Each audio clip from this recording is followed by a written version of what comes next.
কিভাবে শান্ত মনে ভগবানের নাম করা যায়। ওই জন্যে নিজেকে শুদ্ধ পবিত্র চিন্তা করে সকলের জন্য প্রার্থনা করতে হয়, সবার কল্যাণ। আমার শত্রু বলো, মিত্র বলো, স্বজাতি বিজাতি, স্বধর্মী বিজাতি, সবার করা এবং তার অর্থটা চিন্তা করা। এইভাবে কিন্তু আমরা কিন্তু সারা পৃথিবীর প্রতি একটা বন্ধুত্বের ভাব তৈরি। ওই জন্য ওর পরে কোনো একটা দেবতা বাদে আমরা ঠাকুরের করছি বিশেষ বিশেষ দিন ঠাকুরের, যেমন আজকে জগন্নাথের ছোট্ট পাহাড়ে স্নানযাত্রা ওই দিন সেই রকম তারপরে কিন্তু মনে মনে ঠাকুরের পূজা করে তারপরে কিন্তু জপ আরম্ভ করে। আমি কখনো কখনো আপনাদের যখন ওখানে ইয়ে করে অনুষ্ঠান হয়েছে করিয়েছি, এটা হলো ঠিক আমাদের যে পূজা এখানে দশপূজা বার বলে সেখানে পায় নিজের মতো করে বাড়িতে পুজো করে, নিজে পুজো করে যা মন্ত্রে এখানে পুজো হয় ঠিক সেই বেলা প্রয়োজনে সাধুদের কাছে দেখিয়ে নিন। আমাদের তন্ত্রধারক ভাইয়েরা যারা আমাদের আশ্রম পূজার সঙ্গে যুক্ত থাকে এরাও সব জানে, এবার যারা জোগাড় টোগাড় দেয় তারাও কিন্তু পূজা সব খুঁটিনাটি জানে। তো সেইভাবে আপনার মতো করে মা তো পারমিশন দিয়ে দিয়েছেন যে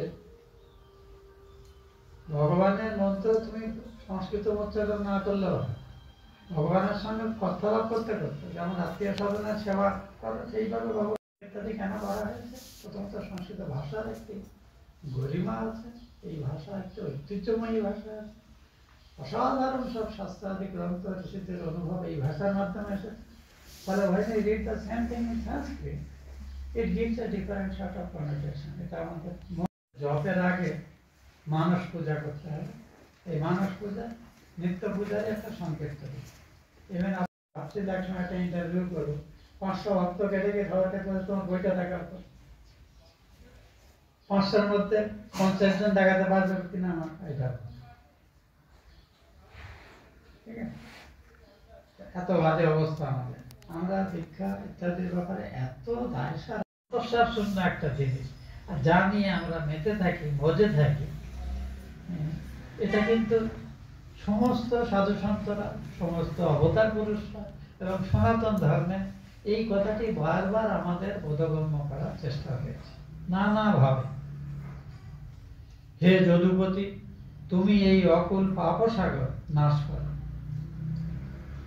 ইনি অন্যের কথা বলছেন না, আমি যে নিজেরই অতীত জন্মের ভুল ভ্রান্তি জনিত যে অনাকাঙ্ক্ষিত কাজ, যে সংস্কার আমাকে এই সংসারে একেবারে যেন আষ্টে পৃষ্ঠে বেঁধে রেখেছে, এই সংসার রূপ সমুদ্র থেকে আমাকে উদ্ধার করা।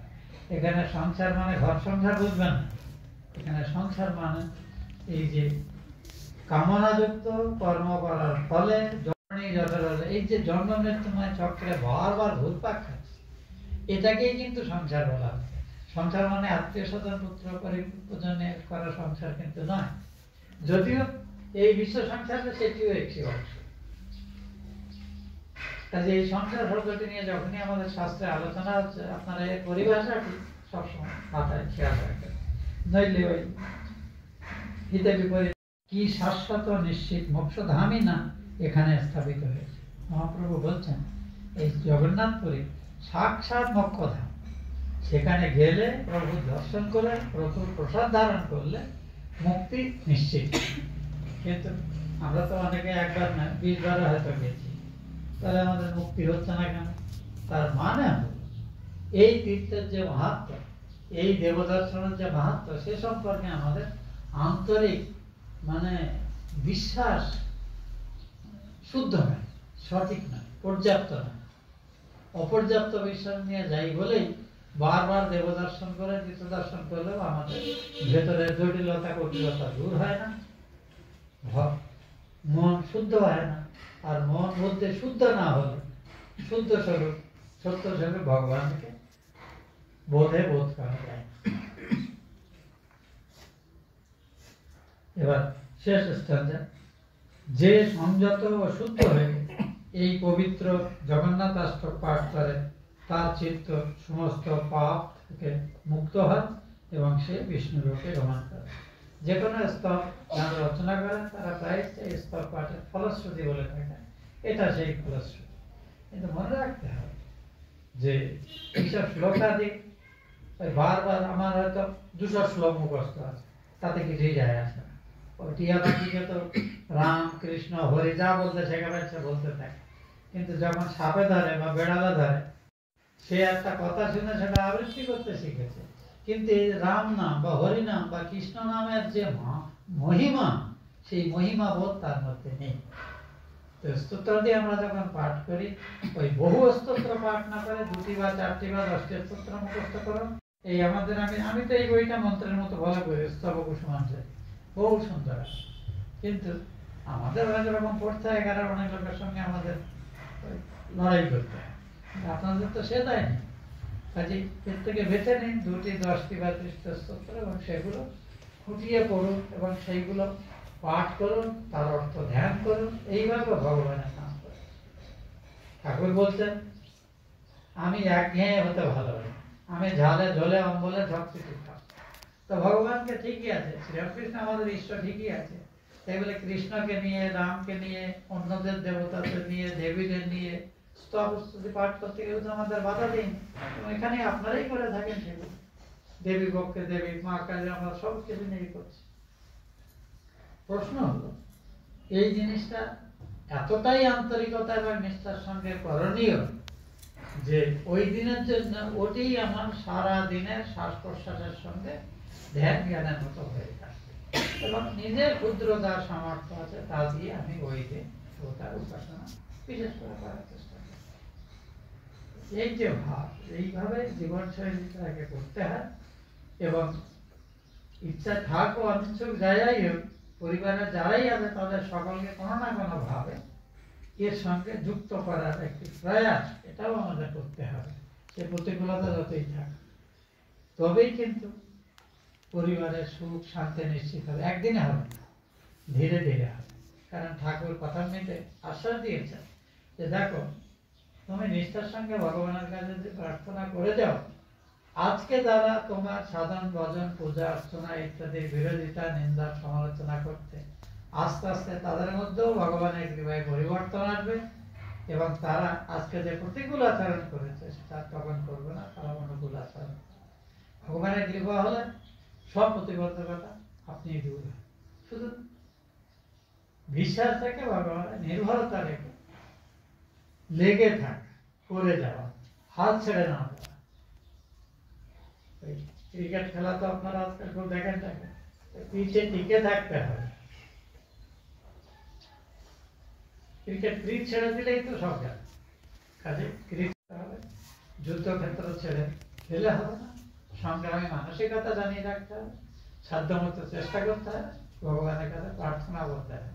এই যে পুরুষকার, প্রার্থনা, ভগবান কৃপা, এই 3টে মিলিত হয়ে এক সময় দেখবেন আমরা প্রত্যেকেই আমাদের আরাধ্য লক্ষ্যে এগিয়ে যেতে পারি। আর ঠিক হচ্ছে কিনা তার জন্য প্রতি মুহূর্তে আমাদের কাজকর্মগুলোকে, চিন্তাধারাগুলোকে শ্রী শ্রী ঠাকুর, শ্রী শ্রী মা, স্বামীজি, ঠাকুরের সন্তান যারা তাদের জীবনের সঙ্গে মেলানোর চেষ্টা করি। এইভাবে নিজেদের জীবনকে আমরা সুন্দর এবং আনন্দময় করতে পারি। আমার মনে হয় আজকের দিনে আমরা যে মহাপ্রভুর উদ্দেশ্যে লিখিত এই যে অপূর্ব স্তোত্রটি চৈতন্য মহাপ্রভু লিখেছিলেন, সেটি পাঠ করে আমরা খানিকটা আমাদের স্মরণ মনন করে আমাদের জীবনকে আর একটুখানি ভগবানের কাছাকাছি করতে সমর্থ হয়েছে। প্রার্থনা করে শ্রী শ্রী ঠাকুর, মা, স্বামীজি, মহাপ্রভু শ্রী জগন্নাথ, শ্রী চৈতন্য মহাপ্রভু সকলেই আমাদের ভেতরে শুদ্ধ ভক্তি, শুদ্ধ জ্ঞান এবং চারিত্রিক শুদ্ধি এবং ইন্দ্রিয় সমাজের সামর্থ্য জয় করে, যাতে আমরা তাদের যোগ্য উপাসক হিসেবে নিজেদের প্রমাণ করতে সমর্থ পাই এই জীবনে। ওম শান্তি শান্তি শান্তি, হরি ওম তৎসৎ। শ্রীরামকৃষ্ণার্পণমস্তু। অপবিত্র পবিত্র বা সর্বাঙ্গস্থা তথোপি বা স্মরেৎ পুণ্ডরীকাক্ষং সবাজ্যং অভ্যন্তরং শুচি।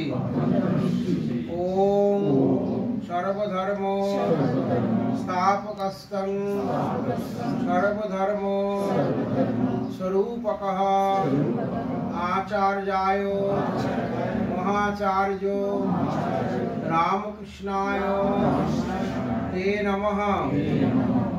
जननी शारदां देवी रामकृष्णं जगद्गुरुं पादपद्मे तयोस्थित्वा प्रणमामि मुहुर्मुहुः। ॐ ऐं एषो सचन्दन बिल्लपत्र पुष्पाञ्जलि संघाय साभरणाय सशक्तिकाय सपार्षदाय सर्वदेव देवी स्वरूपाय श्रीरामकृष्णाय मोक्षः। ॐ स्थापकाय च धर्मस्य सर्वधर्म स्वरूपकः अवतार वरिष्ठाय रामकृष्णाय ते नमः। हे कृष्ण करुणा सिंधु दीनबंधु जगत्पते गोपेशु गोपिका कांत राधा कांत नमोस्तुते। जय जगन्नाथाय कृष्णाय बलभद्राय सुभद्राय सुदर्शनाय नमो नमः।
Ram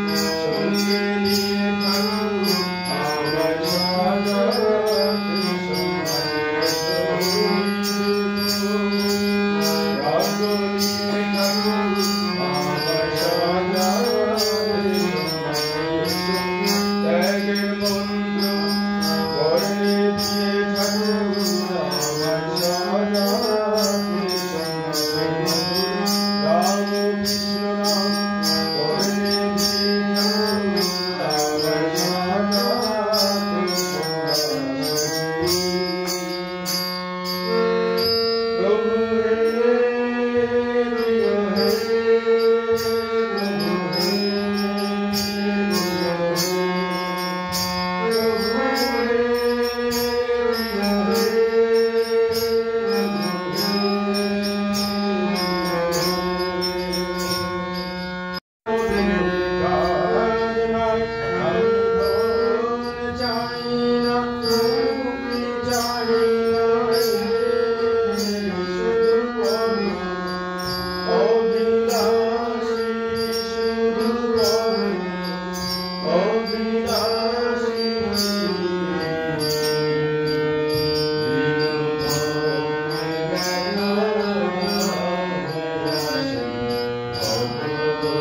সব রেডি? এখন শিলং রামকৃষ্ণ মিশনের ফুলের বাগান আজ পুণ্যতিথি স্নান যাত্রা। চারিদিকে মেঘলা আকাশ, ছোট হলো মিশনের প্রাকৃতিক সৌন্দর্য খুব মনোরম।